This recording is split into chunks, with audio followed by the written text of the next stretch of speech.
रोजाना सबसे पहले ये रिश्ता क्या कहलाता है सीरियल देखने के लिए हमारे चैनल को सब्सक्राइब करें। एपिसोड के स्टार्टिंग में हम देखते हैं अबीरा बोलती है कि ऋषभ जैसे लोग ही नहीं, आप जैसी सोच रखने वाली औरतें भी समाज के लिए प्रॉब्लम है।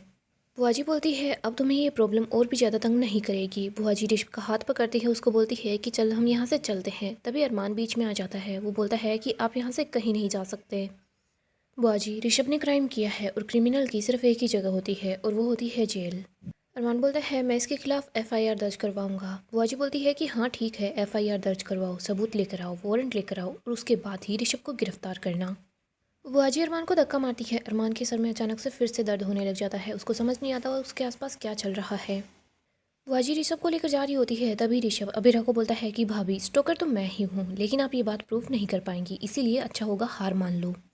बुआ जी ऋषभ को लेकर वहाँ से निकल जाती है। इधर अबीरा बोलती है कि पापा आप जल्दी पुलिस को बुलाओ, ऐसे लोगों का समाज में यूँ खुला फिरना बिल्कुल भी सेफ नहीं है समाज के लिए। तिशा रोने लग जाती है। वो बोलती है कि दादी साहब प्लीज़ आप ही इन लोगों को रोकिए ना, इनकी वजह से ऋषभ का करियर बर्बाद हो जाएगा। अबीरा बोलती है कि माहिरा तो ट्रोमा में है और तुम बोल रही हो यूँ बिना वजह ही। तिशा बोलती है लेकिन साबित नहीं हुआ है, जो कुछ हुआ है ऋषभ ने किया है। अबीरा बोलती है जल्दी साबित भी हो जाएगा, हम लोग जाकर पहले एफआईआर लिखवा देते हैं। दिशा बोलती है नहीं भाभी। इधर अबीरा बोलती है कि अरमान पापा जल्दी चलो। तभी दादिशा अबीरा को रोक लेती है। दादिशा बोलती है कि एफआईआर लिखवाने की कोई ज़रूरत नहीं है क्योंकि हमारे पास ऋषभ के खिलाफ कोई भी सबूत नहीं है। अबीरा को ऋषभ की बात याद आती है। अबीरा सोचती है कि ऋषभ ने खुद मुझे बताया कि वही स्टोकर है, लेकिन यहाँ पर मैं किसी को कुछ भी बताऊंगी ना तो ये लोग मेरी बात पर यकीन नहीं करेंगे, पहले हमें सबूत ही ढूंढना होगा। दादी साहब बोलती है तुम मानो या ना मानो, लेकिन अगर हम लोग थोड़ी सी सावधानी रखते ना तो इतना बुरा नहीं होता जितना बुरा हुआ है। अबीरा बोलती है बट दादी साहब हमें एफआईआर लिखवानी होगी। दादी साहब बोलती है कि मैं माहिरा के बारे में ही सोच रही हूँ, तुम लोग एफआईआर लिखवाओगे तो बदनामी होगी और माहिरा को रिमांड के लिए भी जाना होगा। वो पहले से काफ़ी परेशान है। वो छोटी सी बच्ची इतनी ज़्यादा बदनामी कैसे सहन करेगी। तानिया बोलती है कि माहिरा स्ट्रोंग है और हम सब लोग भी तो माहिरा के साथ हैं नानी सा, अगर उसने कोई गलती नहीं की है तो फिर वो चुप क्यों रहे। दादी सा बोलती है बात समझने की कोशिश करो, दोनों परिवारों की बदनामी होगी। कृष बोलता है कि आप दिशा के आंसू तो देख रही हैं, लेकिन है मैं तो बोल ही सकता हूँ ना मासा, और वैसे भी माहिरा के लिए क्या करना है क्या नहीं करना ये माहिरा के पेरेंट्स तय करेंगे। दादी सा बोलती है कि दोनों जो फैसला कर रहे हैं वो गलत है और मेरी बात को तुम सब लोगों को सुनना होगा। सबसे पहले ऋषभ के खिलाफ सबूत लेकर आओ और उसके बाद ही बात आगे बढ़ेगी। अरमान बोलता है वो ऋषभ ऐसे ही घूमता रहा ना तो फिर माहिरा और ज़्यादा डरेगी, लेकिन मैं अपनी बेटी के लिए कदम उठाऊंगा, मैं उसके खिलाफ ज़रूर एफआईआर दर्ज करवाऊंगा और उस ऋषभ को जेल भेजूंगा। दादीसा बोलती है कि मुझे तुमसे यही उम्मीद थी अरमान, तुम सिर्फ माहिरा के पापा नहीं हो, तुम इस घर के बेटे भी हो, कभी पोदार परिवार के बेटे बनकर भी सोचो। आगे हम माहिरा को देखते हैं जिसके साथ कृष होता है और तानिया भी होती है। कृष बोलता है कि माहिरा तुम्हें ये ब्लैंकी याद है क्या, जब भी तुम्हें बचपन में डर लगता था, बुरे सपने आते थे, तुम इसको हक करके सो जाती थी और वेकेशन पर भी हमेशा उसको साथ रखती थी, तुम्हें अच्छा लगेगा, इसको अपने पास रखो। तानिया बोलती है कि तुम थोड़ा सा मैंगो शेक भी पी लो, तुम्हें और भी ज़्यादा अच्छा लगेगा। माहिरा बोलती है कि थैंक यू, लेकिन मुझे बहुत ज़्यादा बुरा लग रहा है। कृष बोलता है कि दिशा की फैमिली है ही ऐसी। तानी बोलती है हमें दूसरों की फैमिली से क्या ही करना है माहिरा, तुम्हारे पास वर्ल्ड के बेस्ट पेरेंट्स हैं, वो तुम्हें जस्टिस जरूर दिलवाएंगे। कृष बोलता है कि मैं भी भैया की मदद करूंगा, भले ही मेरे और भैया के बीच लाख इशू हो, लेकिन माहिरा के लिए हम सब साथ हैं। आगे हम अरमान और अबीरा को देखते हैं। अरमान बोलता है अबीरा इस लड़के ने अपने पीछे कोई भी सबूत नहीं छोड़ा है, हम क्या करेंगे। अबीरा अरमान को उसका कोट देती है। अरमान अबीरा से दूर हो जाता है और बोलता है कि रिमांड रूम के अंदर माहिरा को एक वकील से ज़्यादा उसके बाप की ज़रूरत थी, लेकिन मैं सिर्फ वकील बनता रहा, इस बार मैं ऐसी गलती नहीं करूँगा। आगे हम विद्या और काजल को देखते हैं जो दोनों किचन में होती है। विद्या बोलती है कि तुमने उन लोगों की बातें सुनी ना, अरमान बेवजह ही उनके पोते पर यूँ इल्ज़ाम क्यों लगाएगा। काजल बोलती है उन लोगों की तो बात अलग है, लेकिन हमारी दिशा को देखिए, वो भी उस ऋषभ के लिए अरमान और अबीरा से बहस कर रही थी। विद्या बोलती है दिशा पहले तो झगड़ा करके अपने मायके चली गई और आज अपने ससुराल वालों से झगड़ा कर रही थी अपने मायके वालों के सामने। काजल बोलती है भाभी सा दिशा को हमारी माहिरा के बारे में सोचना चाहिए था। विद्या बोलती है कि सोचेगी तो तब ना जब उन लोगों को अपने ऋषभ की तारीफ करने से थोड़ी फुर्सत मिलेगी। वो बोलते हैं कि हमारा ऋषभ इतना अच्छा बच्चा है, इतना प्यारा बच्चा है, इतना सीधा है, लेकिन बच्चे कैसे होते हैं किसी को पता भी नहीं चलता, इन लोगों की संगति कैसी होती है। काजल बोलती है अब आप आर्यन को ही देख लीजिए, उसने अपनी बीवी के लिए अपने बड़े भाई पर हाथ उठा दिया। ये लड़के लड़कियों की वजह से कुछ भी कर जाते हैं, किसी को कुछ समझ ही नहीं आता। तभी मनीषा बोलती है कि आप लोगों को पता है ना मैं यहीं पर खड़ी हूँ। काजल बोलती है हाँ मनीषा हमें अच्छे से पता है तू यहीं पर खड़ी है, तभी तो हम बातें कर रहे हैं ताकि तुझे समझ आ जाए कि तू कैसे अपने समधियों के बहकावे में आ रही है। विद्या बोलती है तुझे लगता है कि समधी नाराज़ हो जाएंगे तो तेरा बेटा भी नाराज़ हो जाएगा, इसीलिए तो सबके सामने बोल रही थी ना कि अरमान और अबीरा गलत है। मनीषा बेटे के मुंह में तुझे कुछ भी नहीं दिख रहा है, तुझ कुछ भी कहे जा रही है। मनीषा बोलती है कि मैंने बेटे के मुंह में आकर वो कुछ नहीं किया है जो आप दोनों ने किया है। आप दोनों ने तो जो कुछ किया है ना उसकी बराबरी तो मैं 7 जन्मों तक नहीं कर सकती। मनीषा ये बोलकर वहाँ से चली जाती है। आगे हम माहिरा को देखते हैं। वो तानिया और कृष को बोलती है कि आप दोनों यहीं रहना। तानिया बोलती है कि आप फिक्र मत करो, हम यहीं पर हैं। माहिरा वॉशरूम की तरफ चली जाती है। तानिया बोलती है कि माहिरू का कॉन्फिडेंस कितना ज़्यादा लो हो गया है, वो वॉशरूम जाने के लिए भी घबरा रही है। कृष बोलता है कि हम माहिरा के लिए शॉपिंग करने चले। तानिया बोलती है कि आप मुझसे इतने प्यार से बात कैसे कर रहे हो। कृष बोलता है कि मैं हमारे रिश्ते को एक और मौका देना चाहता हूँ। तानिया बोलती है लेकिन मैं नहीं देना चाहती क्योंकि मैं हार मान चुकी हूँ कृष, और बेहतर यही होगा कि आप भी हार मान जाओ क्योंकि एक इंसान रिश्ता नहीं चला सकता। ये मैं अपने एक्सपीरियंस से बोल रही हूँ। क्रिश सोच रहा होता है अगर नानी सा ने मुझे वसीयत से निकालने की धमकी ना दी होती ना तो मैं इसको ऐसा जवाब देता कि ये बोल भी नहीं पाती। ये ताने तो मुझे दे रही है। पापा बोल रहे थे कि पैसों के लिए हमें अपनी ईगो को छोड़ना पड़ता है। मैं छोड़ रहा हूँ, मैं बस चाहता हूँ ये जल्दी से मेरे नाटक के अंदर फंस जाए। आगे हम अरमान और अबीरा को देखते हैं। अबीरा बोलती है कि हमें ऋषभ के खिलाफ कोई ना कोई तो प्रूफ ढूंढना ही होगा। तभी इन लोगों के पास मनोज आता है। मनोज बोलता है कि बच्चों, अरमान बोलता है चाचा साहब आपको पता है ना हमारे पास टाइम नहीं है। मनोज बताता है कि परसों तुम दोनों के कोर्ट मैरिज की डेट है। अरमान बोलता है थैंक यू चाचा साहब। मनोज बोलता है इतनी खुशी की बात बताई है लेकिन देखो तुम लोग कैसे अपसेट से हो। मनोज बोलता है ऋषभ को गलत साबित करने की जिद को छोड़ दो। तभी अबीरा बोलती है चाचा साहब मैं आपकी ये टेबलेट ले सकती हूँ क्या। मनोज बोलता है लेकिन क्यों। अबीरा बोलती है जब से उसने आपका ये टेब लिया था ना तब से ही माहिरा के पास वो मैसेजेस आने स्टार्ट हुए हैं, हो सकता है कि इसमें हमें कोई क्लू मिल जाए। अबीरा और अरमान टेप देख रहे होते हैं। अरमान बोलता है चाचा साहब आप फिक्र मत कीजिए, हम आपकी पर्सनल चीज़ों को बिल्कुल भी टच नहीं करेंगे। मनोज बोलता है कि देखो मैं इतना भी ज़्यादा केयरलेस नहीं हूँ कि मेरे ही टेप से हमारे घर की बच्ची को कोई परेशान करे और मेरा उस पर ध्यान ना जाए, लेकिन तुम दोनों अपनी तसल्ली के लिए देख लो। मनोज बोलता है क्या हुआ, कुछ भी नहीं मिला ना, तुम लोग हमारी बात मान क्यों नहीं जाते। ऋषभ जो है वो बेकसूर है, तुम लोग ऋषभ को कभी कसूरवार साबित नहीं कर पाओगे और तुम लोग ऐसी हरकत करके परिवार वालों के सामने कसूरवार बनते जा रहे हो। मनोज नाराज होकर वहाँ से चला जाता है। अरमान परेशान सा होता है। अबीरा बोलती है कि अरमान परेशान मत हो, फिलहाल हमारे पास कोई प्रूफ नहीं है ना, इस वजह से ये लोग हमारी बातों पर भरोसा नहीं कर रहे। अरमान बोलता है कि मैं तो अपनी सच्चाई का प्रूफ देते देते थक गया हूँ।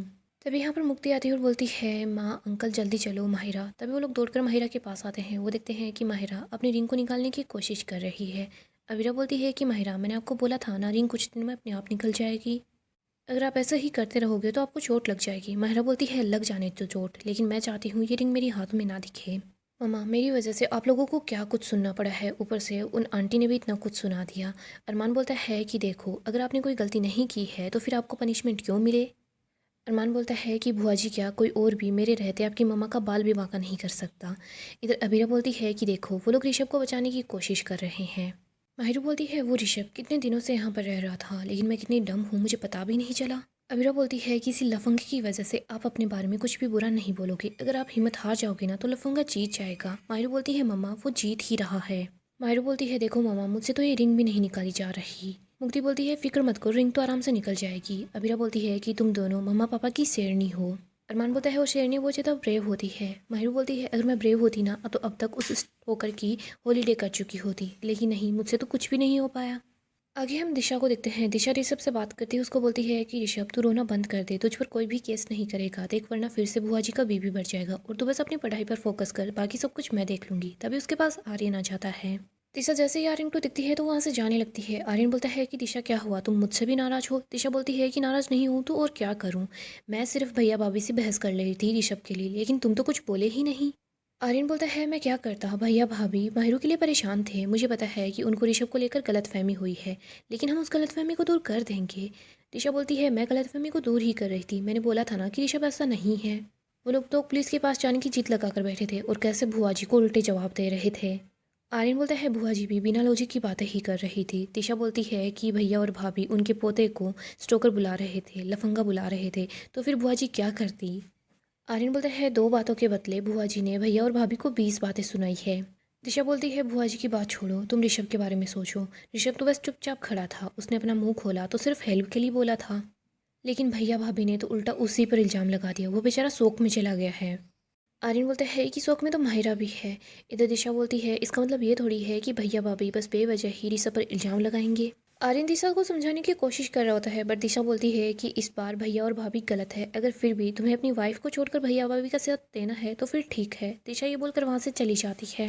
आगे हम अरमान और अबीरा को देखते हैं, जो दोनों माहिरू को बोल रहे होते हैं सॉरी बेटा। माहिरू बोलती है कि गलती तो मेरी है, मैं ही उस स्टोकर से चेट कर रही थी, आप लोगों ने थोड़ी ना कुछ किया है। अबीरा बोलती है लेकिन देखो हमारे पास उसके खिलाफ कोई प्रूफ भी नहीं है। अरमान बोलता है हम उसको सजा भी नहीं दिला पा रहे। अबीरा बोलती है हम तो महा होरिबल बुआ जी की बातों को भी बंद नहीं करवा पाए। अरमान बोलता है वो हमारी आंखों के सामने ऋषभ को यहाँ से लेकर भी चली गई।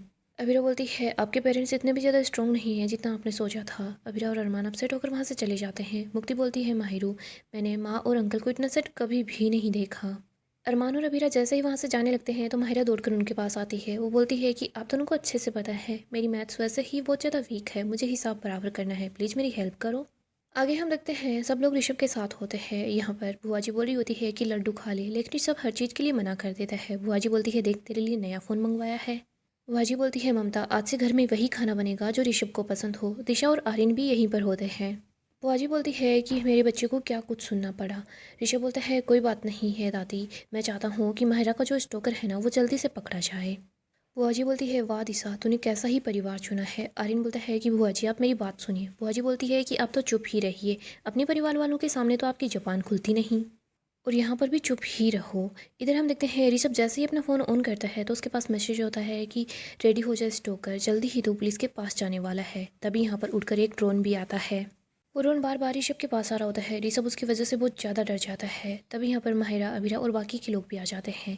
माहिरा बोलती है कि अब पता चला ना जब फेस के सामने ड्रोन डांस करता है तो कैसा लगता है। माहिरा बोलती है मुझे तो तुमने उस लोन के अंदर अकेले सुनसान जगह पर डराया था, लेकिन देखो तुम तो अपने परिवार के साथ हो बट फिर भी डर गए। माहिरा बोलती है मम्मा हम तो इसको ऐसे ही स्टोकर समझ रहे थे, ये तो चूहा निकला। जैसे ही ऋषभ ये बातें सुनता है तो उसको काफ़ी ज़्यादा गुस्सा आता है। माहिरा अपने हाथ से वो रिंग निकालती है और ऋषभ के मुंह में डाल देती है। वो बोलती है कि मैं तुम जैसे इंसान से बिल्कुल भी नहीं डरूंगी। हाँ मैं 1 मिनट के लिए डर गई थी, लेकिन अब मेरा डर चला गया है।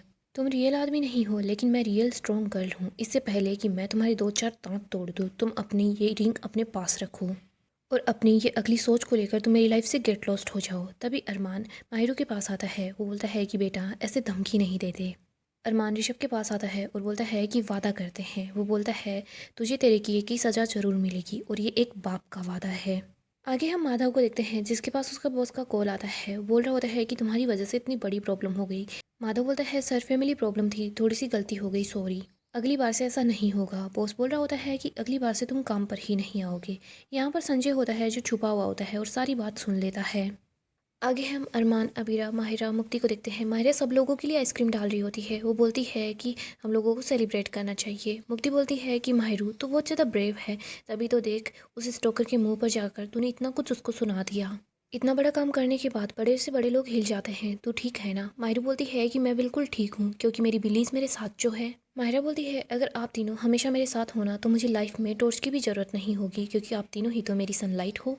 माहिरा मुक्ति को बोलती है कि तुझे मेरे तरीके पसंद नहीं थे, लेकिन फिर भी तूने 1 मिनट के लिए भी मेरा साथ नहीं छोड़ा। और मम्मा पापा मेरी गलती हुई थी, लेकिन मैं अपने आप को ब्लेम कर रही थी। इन्होंने ना तो मुझे ब्लेम किया और ना ही मुझे अपने आप को ब्लेम करने दिया। अगर किसी की लाइफ में ऐसा सपोर्ट सिस्टम होगा तो वो परेशान क्यों होगा और क्यों ही डरेगा। अरमान बोलता है सॉरी बेटू, लेकिन हमारे पास अभी भी ऋषभ के खिलाफ कोई भी सबूत नहीं है। काश हमारे पास उसके खिलाफ कोई सबूत होता। माहिरू बोलती है कि किसी और को उसकी रियलिटी पता हो ना हो, लेकिन हमें तो पता ही है ना। और वैसे भी पूरा वर्ल्ड मेरे साथ हो ना हो, लेकिन मेरा वर्ल्ड मेरे साथ है, मेरे लिए यही काफ़ी है। माहिरू बोलती है कि मुझे प्रॉमिस करो कि हम चारों कभी भी अलग नहीं होंगे, वरना मुझे तो ब्रीदिंग इशू ही हो जाएगा। अबीरा बोलती है भगवान जी इसको समझाओ ना। माहिरा बोलती है कि हम अलग होने वाले थोड़ी ना है। अबीरा बोलती है कि नहीं, हम कभी एक दूसरे से दूर नहीं होंगे और कभी दूर हो जाते हैं तो भी हम लोग एक साथ ही होते हैं। अबीरा बोलती है कि जब मैं और अरमान ओल्ड एज में होंगी ना तो हैं हाँ बोल रहे होंगे, हमें कुछ सुनाई नहीं देगा, तब तुम दोनों के लिए हम दोनों को झेलना मुश्किल हो जाएगा। अरमान बोलता है दोनों के लिए नहीं, तीनों के लिए, क्योंकि देखो जब कोई सुबह सुबह सो रहा होता है तब मैं तो जिम जाता हूँ, वर्कआउट करता हूँ, एक्सरसाइज करता हूँ। कोई है जो हर दूसरे तीसरे दिन कचौरियाँ समोसे ठूसता रहता है, लेकिन मैं ऐसा कुछ भी नहीं खाता, इसीलिए मैं तो हमेशा यंग एंड फिट रहने वाला हूँ। मायरू बोलती है हम आपकी ओल्ड एज में और भी ज़्यादा खुश हो जाएंगे। मुक्ति बोलती है क्योंकि आप दोनों बाहर नहीं जा पाओगे और हम लोग ज़्यादा टाइम साथ स्पेंड करेंगे। सब लोग एक दूसरे को गले लगा लेते हैं। अरमान और अबीरा इमोशनल हो जाते हैं। मुक्ति बोलती है कि हम सैड टाइम में भी रो रहे थे और हैप्पी मोमेंट में भी रोएंगे क्या। अबीरा बोलती है अब देखो आइसक्रीम भी मेल्ट हो रही है। सब लोग साथ मिलकर आइसक्रीम खा रहे होते हैं। तभी यहाँ पर दादी सा आ जाती है। दादीसा बोलती है मुझे तुम्हारी मदद चाहिए कुछ ढूँढने के लिए। अबीरा माहिरा के रूम में पहुँच जाती है जहाँ पर दादीसा कुछ ढूँढ रही होती है। अबीरा बोलती है दादीसा आप ऐसे ही बोल रही थी या फिर सच में आप कुछ ढूँढ रही हैं? दादीसा बोलती है सचमुच कुछ खो गया है। अबीरा बोलती है क्या? दादीसा बोलती है तुम्हारी बेटी की तरफ तुम्हारी जिम्मेदारी। अबीरा बोलती है आपको ऐसा लगता है कि मैं अपनी जिम्मेदारी से चूकी हूँ? मैं ही हूँ जो चाहती हूँ कि उस ऋषभ को सज़ा मिले, लेकिन आप सब लोग मुझे मना कर रहे हो कि हम उसके खिलाफ कंप्लेन ना करें, और आपको ऐसा लगता है मैं अपनी जिम्मेदारी नहीं निभा रही। दादीसा बोलती है माहिरा को ये एहसास दिलाओ कि उससे गलती हुई है। माहिरा को ऐसे किसी भी लड़के से इतनी देर बात नहीं करनी चाहिए थी, इतनी बातें नहीं करनी चाहिए थी। अबीरा बोलती है मैं सबको बता चुकी हूँ, उसको ऐसा लग रहा था वो अपने क्लासमेट रोहन से बात कर रही है। दादीसा बोलती है हाँ उसको लग रहा था, लेकिन उसको ध्यान भी रखना चाहिए था। अबीरा बोलती है क्यों? दादीसा बोलती है दुनिया लड़कियों को दूसरा चांस नहीं देती। अबीरा बोलती है दुनिया की बातें छोड़ो, अगर लड़की लड़के से फ्रेंडली बात कर लेती है, उसको बता देती है कि वो उसके टाइप का नहीं है, तो लड़का क्या उस बात का उससे बदला लेगा? उसको जीने नहीं देगा, उसको यूँ परेशान करेगा, स्टोकर बन जाएगा। दादीसा ऋषभ जैसे लड़के। दादीसा बोलती है कि थोड़ा धीरे बोलो, दिशा सुन लेगी। अबीरा बोलती है सच धीरे नहीं बोला जाता। दादीसा बोलती है तुम और अरमान कब साबित कर पाए हो कि ऋषभ की गलती है, वो स्टोकर है? दादीसा बोलती है तुम ही देखो माहिरा क्या सीखेगी, दोनों परिवारों के बीच झगड़ा होगा। अबीरा बोलती है कि माहिरा सीख रही है हिम्मत से उस स्टोकर का सामना करना, सच का साथ देना। दादीसा बोलती है अच्छा तो वो स्टोकर से निपटने के लिए मुक्ति के साथ अकेली चली गई। अबीरा बोलती है उसकी वजह से माहिरा कई बार माफ़ी मांग चुकी है। दादीसा बोलती है और तुमने उसको माफ़ भी कर दिया? अबीरा बोलती है मैं क्या करूँ, मैं भी उसको डांटूँ? अरमान वैसे ही उसको काफ़ी डांट लगा चुका है। दादीसा बोलती है माहिरा को ये समझाओ कि लड़के और लड़की के लिए जंग बराबर नहीं होती। लड़का जंग के लिए सब कुछ दांव पर लगा देता है, अपनी जान भी दांव पर लगा देता है, लेकिन जब लड़ाई लड़की की होती है तो उसे अपनी जान भी दांव पर लगानी पड़ती है और इज्जत भी। गाइस डेली अपडेट के लिए आप हमारे चैनल को सब्सक्राइब करें, साथ ही साथ वीडियो को लाइक भी कर दें। गाइस नेक्स्ट एपिसोड काफ़ी ही ज़्यादा इंटरेस्टिंग होने वाला है। नेक्स्ट एपिसोड में हम देखेंगे अरमान और अबीरा की कोर्ट मैरिज होने वाली होती है। यहाँ पर अरमान और अबीरा एक दूसरे के साथ होते हैं, वो एक दूसरे को हल्दी लगाते हैं। अरमान बोलता है अबीरा मैंने तुम्हें अपने प्यार के रंग में रंग दिया है। अबीरा बोलती है कि हाँ। यहाँ पर आर्यन आता है जो अबीरा से कुछ बात करने के लिए आता है, वो अरमान को भी कुछ बोलने वाला होता है। अरमान के पास किसी का कॉल आता है। अबीरा बोलती है कि कॉल पिक कर लो। अरमान बोलता है सॉरी अबीरा, लेकिन मुझे जाना होगा, मैं तुम्हें सीधा कोर्ट में मिलूंगा। अरमान ये बात बोलकर वहाँ से चला जाता है। इधर अबीरा और आर्यन दोनों अरमान को आवाज़ लगाते रह जाते हैं, लेकिन अरमान उनकी एक नहीं सुनता, वो जल्दीबाजी में वहाँ से चला जाता है। आगे हम देखते हैं अरमान अपना काम निपटा लेता है। वो सोच रहा होता है कि अब मैं ज़्यादा वेट नहीं कर सकता, मुझे जल्दी ही अबीरा के पास पहुँचना होगा। अरमान कोर्ट के बाहर आ जाता है, वो यहाँ पर फूल भी लेकर आता है। वो सोच रहा होता है कि शर्मा जी मैं आ रहा हूँ, जल्दी ही हम दोनों की शादी हो जाएगी। अरमान कोर्ट के अंदर की तरफ आ रहा होता है, तभी फिर से अरमान के सर में अचानक से तेज दर्द होता है और इस बार वो बेहोश भी हो जाता है। सो दोस्तों हम देखेंगे यहाँ पर अरमान को एक बीमारी हो जाती है। इधर अबीरा और अरमान जल्दी ही एक दूसरे से दूर हो जाएंगे। यहीं पर हम ऋषभ को देखते हैं जो डरा हुआ होता है। वो सोच रहा होता है कि वो माहिरा मेरा सच सबके सामने ले आएगी। ऋषभ माहिरा की वजह से बहुत ज़्यादा डर जाता है। वो यही सोच रहा होता है कि मैं नहीं चाहता मेरा सच किसी के भी सामने आए, मुझे ही कुछ करना होगा। सो दोस्तों नेक्स्ट एपिसोड काफ़ी इंटरेस्टिंग होगा। अपडेट के लिए आप हमारे चैनल को सब्सक्राइब करें, साथ ही साथ वीडियो को लाइक भी कर दें।